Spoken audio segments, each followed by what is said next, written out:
Cette 60e session ordinaire de la conférence des chefs d'État et de gouvernement des pays membres de la communauté économique des États de l'Afrique de l'Ouest s'est tenue dans un contexte marqué sur le plan sanitaire par la pandémie de la COVID-19 et sur le plan sécuritaire par la recrudescence des attaques terroristes dans plusieurs pays de la sous-région.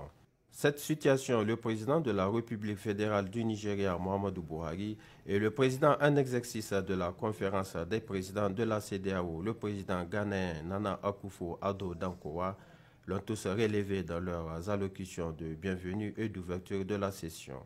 C'est donc dans ce contexte sanitaire et sécuritaire que le président de la République, chef de l'État Mohamed Bazoum, et ses homologues de l'espace communautaire se sont réunis pour examiner la situation politique, sécuritaire, sanitaire et économique qui prévaut, a tenu à relever le président de la commission de la CEDEAO, Jean-Claude Kassi Brou.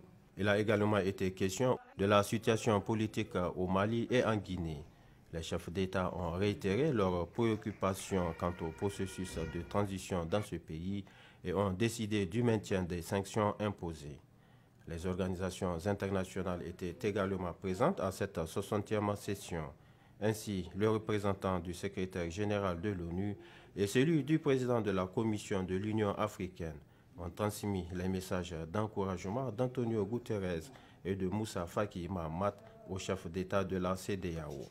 Enfin, la conférence a procédé à la remise du prix d'excellence de la CEDEAO, prix remis par le président en exercice, le président ghanéen Nana Addo Dankwa Akufo-Addo.